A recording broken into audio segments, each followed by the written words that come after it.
Hello fight fans, I'm James Smith. We're going to tackle one of the most important issues in all of sport and certainly all of boxing, performance-enhancing drugs. We're at the horse riding facility of Dr. Margaret Goodman, who is the president and board chairperson for VADA, the Voluntary Anti-Doping Association, who has a lot to say about this subject.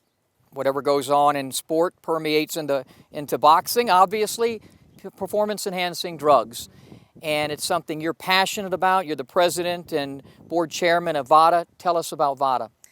Well, the Voluntary Anti-Doping Association was something that I created, I'm trying to think, it was probably the end of 2011 when it kind of came into being after researching the issue for several months. I was writing for the Ring magazine at the time. I had a column called The Fight Doctor, and I decided to do a follow-up article on PEDs, performance-enhancing drugs in boxing, and I started to talk to more and more individuals, and I finally understood that we weren't doing enough and that no commission was really doing stringent enough testing on the athletes to determine if they were really abusing performance-enhancing drugs, and we weren't stopping the cheaters.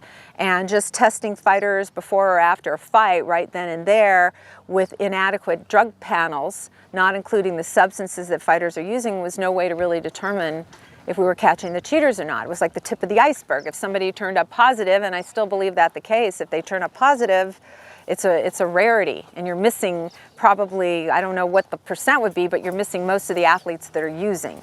So we created VADA not really to test fighters so much, but to offer an educational system where people could learn, especially the media, learn more about performance-enhancing drugs and how they're being used in boxing and mixed martial arts. Explain to the people around the country and listening around the world that, boxing in this country is state regulated. Who is testing and what are they testing for and how are they testing? Well, that's the other problem, and it's just like everything. It's just like healthcare in boxing is some commissions will do MRI tests, some will do ophthalmologic exams, and others won't do any of that. Some won't even check for HIV, so you've got that variance from commission to commission. It's regulated very much like horse racing. And a funny thing is, another reason why I kind of got into this was when I left the athletic commission as a ring physician in 2005, I started looking at horse racing. And thoroughbred racing is regulated exactly like boxing. It's state regulated and everyone had their own set of rules. And I started to realize that they were doing a lot more drug testing for the thoroughbreds and maybe even the jockeys than they were doing on our human combat athletes. And so it kind of came to my mind that there needed to be something set up as an informational source in addition to hopefully eventually a testing source. My idea is hopefully that the commissions themselves will expand their testing, but right now very few commissions test for performance-enhancing drugs. There's a few that do, like California, Nevada, New York, New Jersey.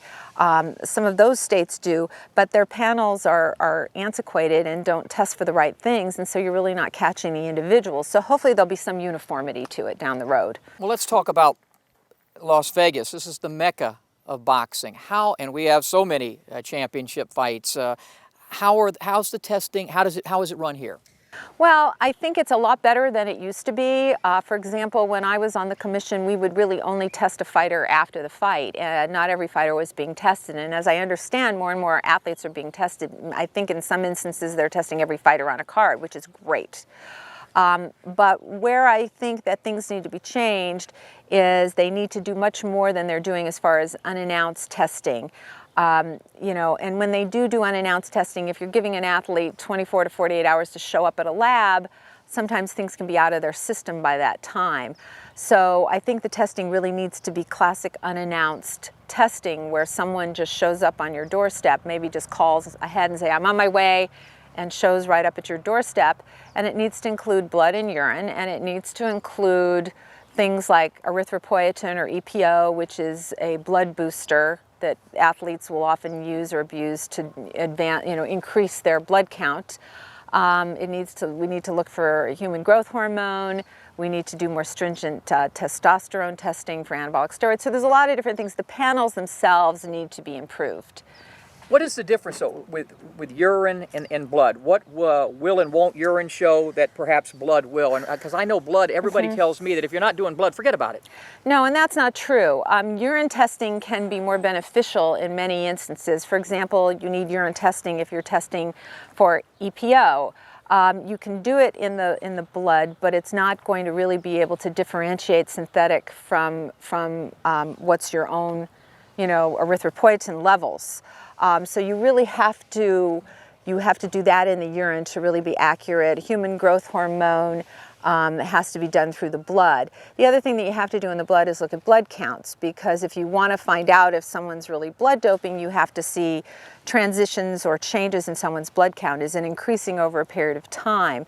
And so really the only way to do that is with blood, but most of the tests are urine tests. Bottom line is that if somebody is using testosterone and you go do a urine test for it, which is the test you want to do, not a blood test really, a urine test, you might miss it if they've got a normal TE ratio.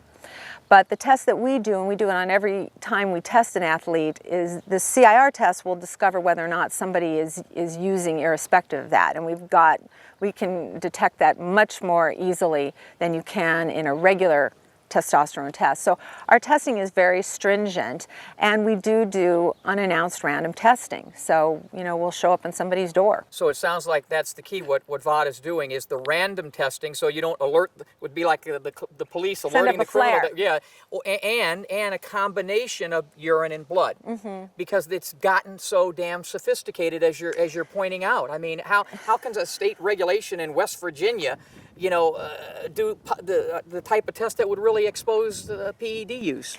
Well, the bottom line too is you had mentioned when we were just chatting before this about Nonito Donaire, and he's the first athlete in boxing or in MMA to step up and do a 24/7, 365-day-a-year program where we can test him at any point at any time. And that way you can really follow an athlete.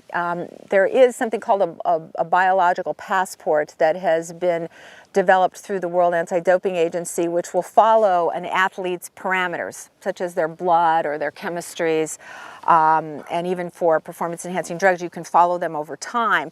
But it's not been developed for the urine test that you need to do as well. So it's not quite there yet, but it will help with some things. But that's what you really need, is there to be uniformity. Like there needs to be uniformity in MRI testing, there needs to be uniformity in neuro exams, eye exams, and also in PED testing.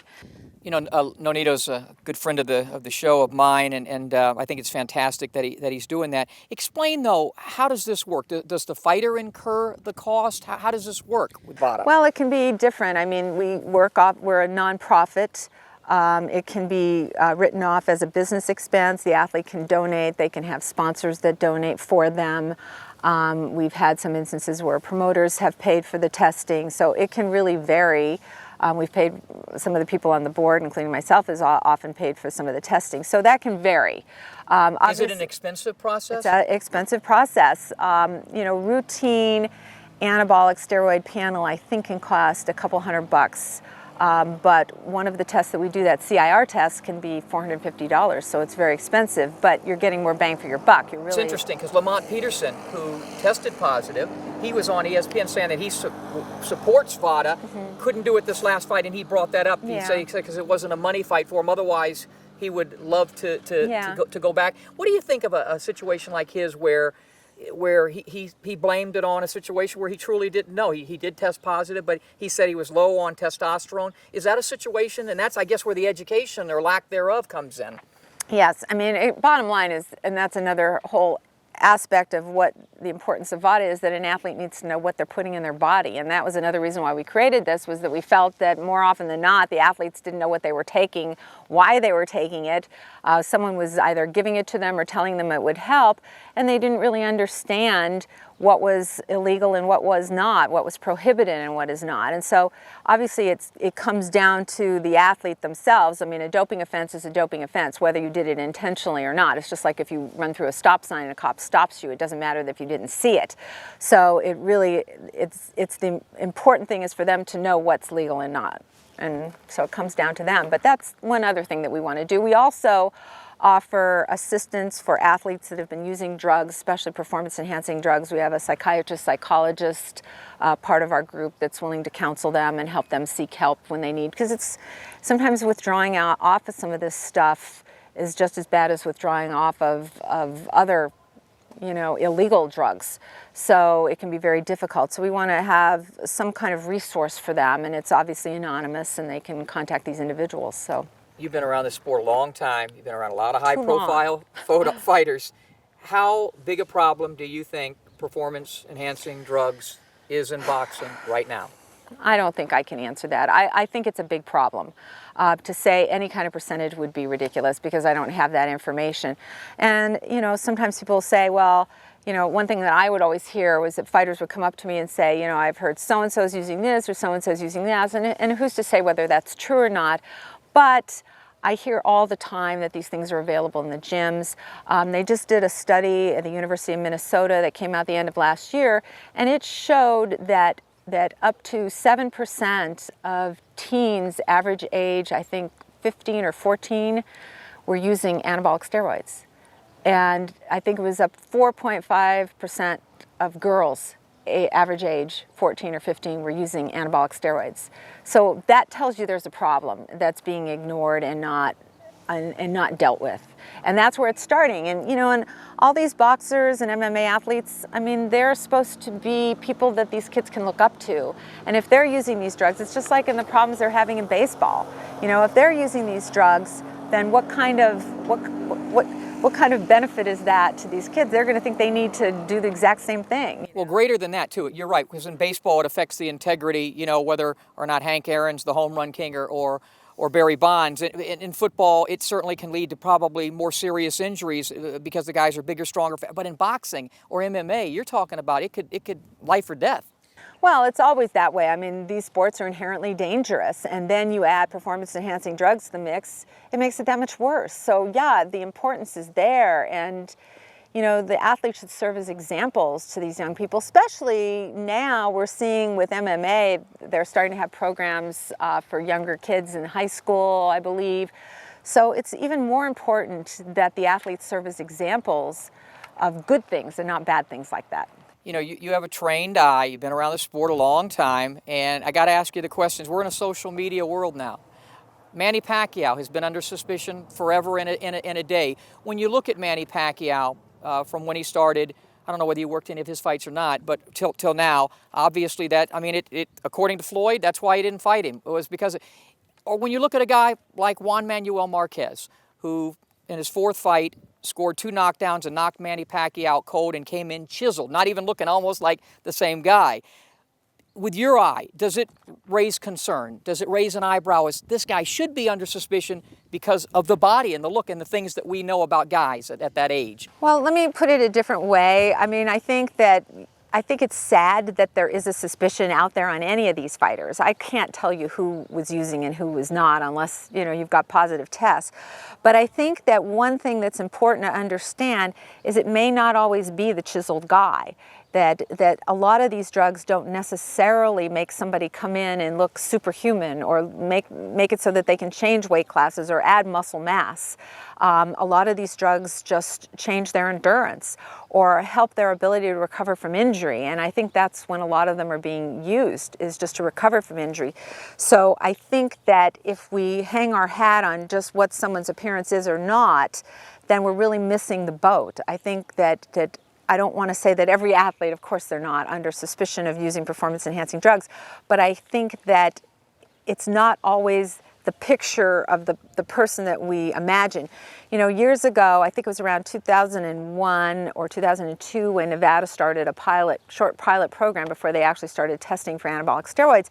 And the commission really debated doing it. And the reason why they debated doing it was they said, well, it's only the heavyweights that are going to use these drugs, or it's only the big muscle guys that we see are using these drugs.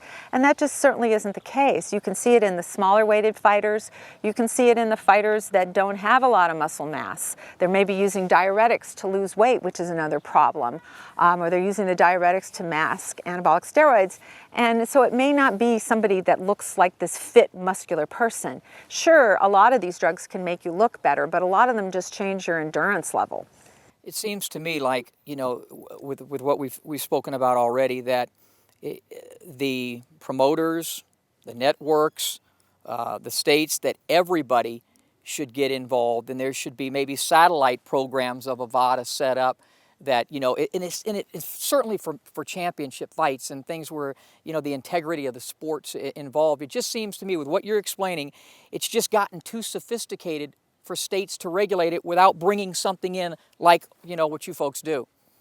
No, I completely agree. And like I said, this is not anything that's that unusual. It's just that I think what we're trying to do is shine the light on the problem more than it's been looked at before. And I think by the very fact that you're discussing this with me shows that people are talking about it. And obviously, you hear everything on the news constantly with labs and businesses in Florida and Lance Armstrong and all of that. It's on the public's mind.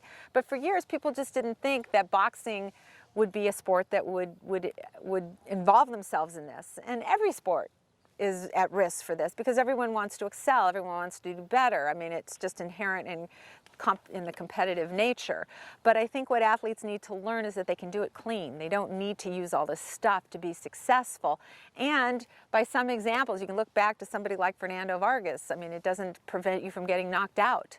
So it can help you with a lot of different things, but maybe in the end, it doesn't protect you from the severe injuries. Does it help you win? Most of the time, I'm sure it can, but I think the risks are really too great, and I think it's up to the fighters to understand what the risks are, and that's the main thing that VADA really wants to do. Or what would you like to see the future of VADA be? I would like to see us be a resource. I don't necessarily feel that VADA needs to be what we are right now, which is a way for athletes to volunteer, to stand up for clean sport, which I think is wonderful. And I think that, boxing and MMA with VADA are really the only sport where that exists, where athletes can volunteer for PED testing right now. I mean, I think that's all well and good, and maybe that'll continue and grow. But I think that what's the most important thing that VADA can do, or any organization like this can do, is really educate the commissions, educate the public, and put more teeth behind the need to instill really good testing in boxing and in MMA. That's kind of what I would hope would continue. And if it doesn't continue past this, there's nothing I can do about it, but at least people are starting to talk about it. And I think the athletes themselves, which are really intelligent individuals, which don't get enough credit. I remember when I started in boxing, and I used to talk to fighters at the weigh-in, and they would write down on their sheet, what they should be and not taking. They'll write down aspirin or Motrin. And I'd sit there and I'd say, why are you taking aspirin before your fight? And they go, well, I hurt my shoulder, I hurt this. And I said, don't you know that if you're in a fight and you get cut, or you get a bloody nose, or you start to get a swollen eye, it's going to be 10 times as worse because you've been taking aspirin. And they didn't know that. And I remember the trainer used to come over and say, don't talk to my fighter about that. It's going to make them nervous and they're going to think about it during the fight and blah, blah, blah. And I was like, but he's the one that needs to know. It's his life. And so I think in the end, that's what I hope VADA will be more of, is a way to educate the athletes so that they can have a resource to learn about this in an easy way that's applicable to their sport. What do they need to know? What shouldn't they take? Which person is a good conditioning guy? Which isn't? Which is, what kind of diet should I have? How should I properly lose weight? And I think that, performance-enhancing drugs is part of that. But if we can be a part of that, to me, that would be wonderful. I call them the most common and uncommon of all athletes. And you certainly have been one that has been a great support system for the fighters, still are, with the great work you're doing with VADA. Keep up the great work. And damn it, we miss your red hair at ringside. Now I have the best hair in boxing. You do. You have great hair.